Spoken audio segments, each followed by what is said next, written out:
2 PM।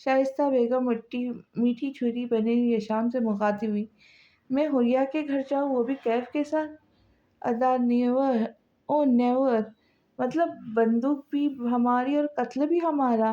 وہ منہ میں بڑبڑایا۔ تم نے کچھ کہا بیٹا؟ شائستہ بیگم نے اس سے پوچھا تو اس نے مسکراتے ہوئے نفی میں سر ہلایا۔ ڈونٹ وری امی، اسے میں نے اپنی نیو کار بینٹلی باکالر دی ہے۔ اس پر جائے گا تو سسرال میں الگ ہی لیول بنے گا، اور اکیلے میں جائے گا تو پھر سوچے۔ ہیشام نے ان سے سوچنے کے لیے کہا۔ انہوں نے اس گاڑی کی طرف نظر دوڑائی جو ہیشام چند دن پہلے ہی کیف کے ساتھ جا کر لے آیا تھا۔ لیکن ہیشام، اس گاڑی کی تو چھت ہی نہیں ہے، اب کیا وہ ٹوٹی پھوٹی کار میں جاتا اچھا لگے گا؟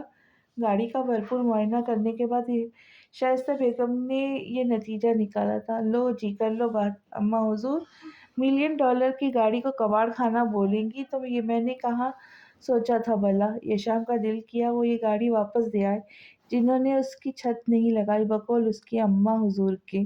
امی جی یہ اس گاڑی کی خاصیت ایک اسٹائل ہے جس کی وجہ سے اتنی قیمتی اور خوبصورت ہے۔ آپ کیوں کیف کی امیج خراب کرنا چاہتی ہے؟ اب دیکھیں نا، اگر میں کیف کے ساتھ گیا تو ظاہر ہے گاڑی میں ہی چلاؤں گا، کیا سوچیں گے وہ کہ کاروباری لڑکا گاڑی تک چلانی نہیں آتی؟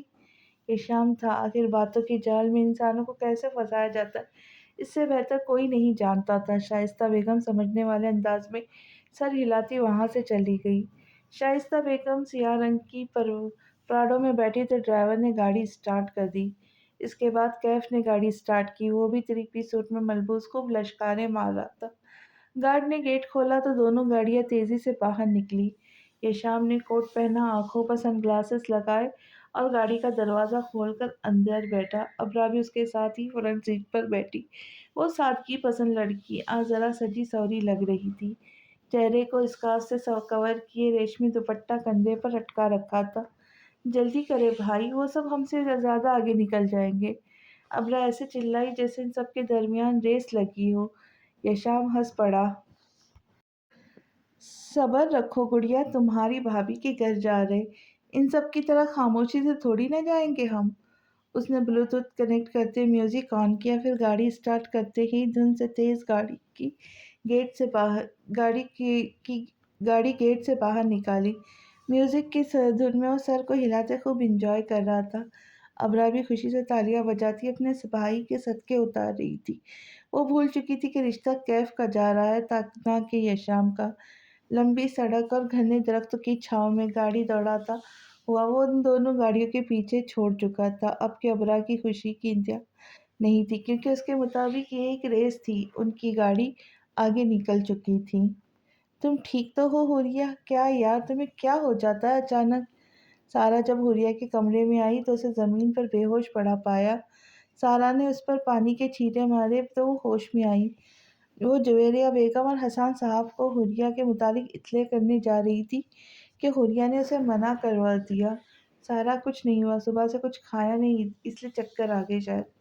اگر یہ بات ہے تو رکو میں ابھی کچھ لاتی ہوں۔ سارا اس کا اگلا جواب سنے بغیر کچن کی طرف دوڑ لگائی۔ حوریہ بیڈ پر بیٹھے ہوئے بے یقینی سے خود کے ہاتھوں کو دیکھ رہی تھی۔ مصیبت، اداسی، آنسو، رونا، ہائے! ایک اضافی شخص نے زندگی عذاب کر دی۔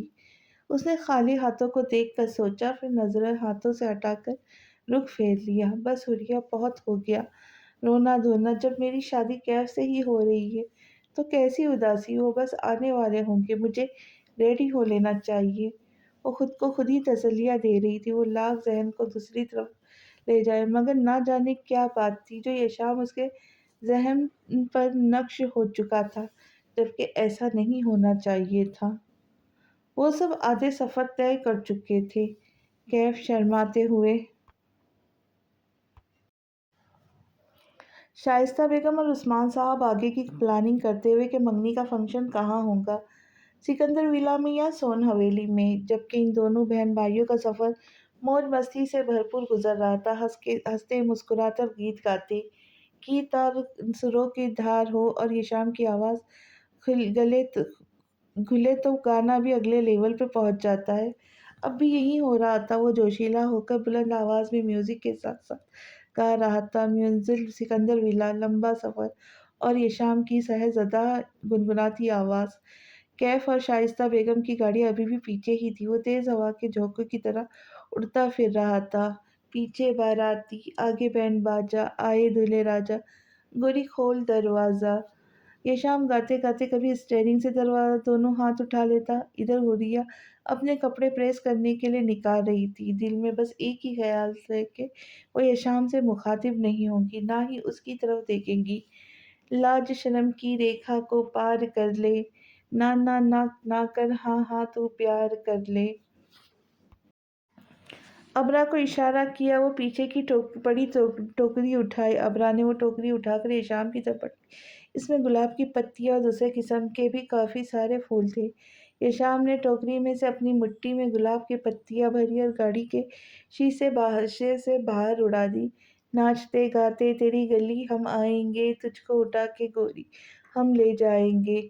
حوریہ نے ڈریس تائی مریم کو پریس کرنے کے لیے تھما دیا، اب اس کے چہرے پر ایک مغرور مسکراہٹ برقرار تھی۔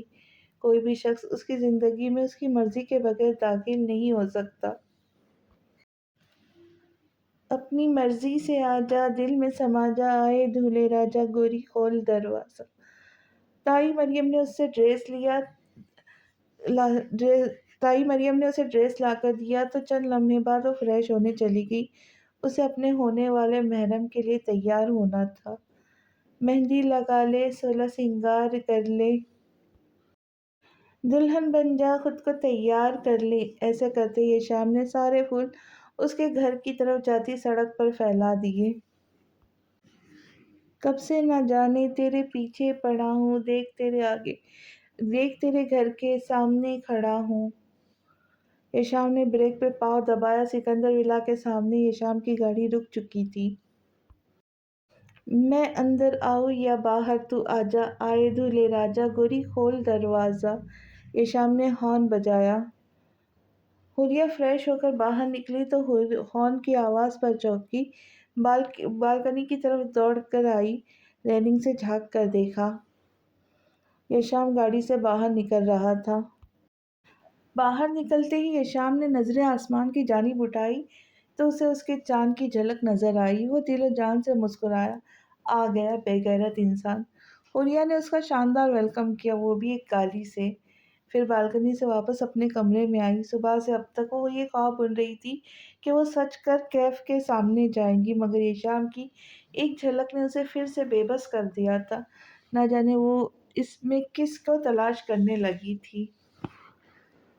ڈریسنگ ٹیبل کے سامنے رکھے اسٹول پر وہ بیٹھی تھی، زنک کلر کی شارٹ شرٹ اور کھلے ٹراؤزر میں بالکل اپسرا بنی ہوئی تھی۔ وہ جینس شرٹس پہننے کی عادی تھی، ڈریس پہنتی تھی مگر نہ ہونے کے برابر۔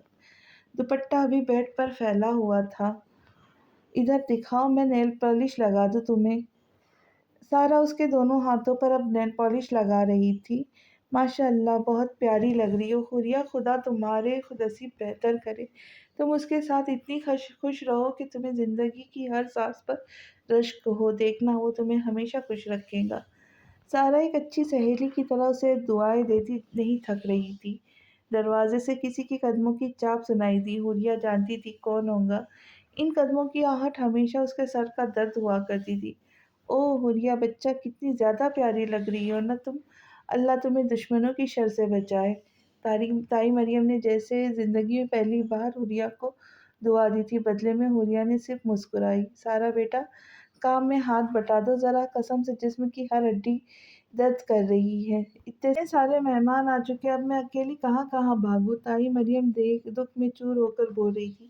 انہوں نے کبھی سکندر ولا میں اتنا کام نہ کیا تھا جتنا آج کیا۔ تائی مریم، کیا آپ کو نظر نہیں آتا وہ یہاں میرے ساتھ مصروف ہے؟ آپ کسی اور کو بلا لیں، گھر میں اور بھی بہت سے لوگ ہیں۔ حوریہ نے بغیر ان کی طرف دیکھے تنزیہ کہا، وہ ناخنوں میں پھونک مارنے میں مصروف تھی۔ نہیں نہیں حوریہ، یہ کوئی بات نہیں، چلے تائی مریم میں آپ کی ہیلپ کر دوں، مگر پہلے یہ بتائیں کہ ہماری شہزادہ کیسا لگ رہا ہے؟ سارا حوریہ کے پاس اٹھ کر شوق انداز میں پوچھنے لگی۔ تائی مریم سوچ میں پڑ گئی۔ حوریہ نے ان کی باتوں پر کوئی توجہ نہیں دی۔ ارے بیٹا، کیا بتاؤں، وہ تو ایسے سج دھج کے آیا ہے جیسے آج ہی حوریہ کو ساتھ لے جائے گا۔ ماشاء اللہ، بہت سوہنا منڈا ہے۔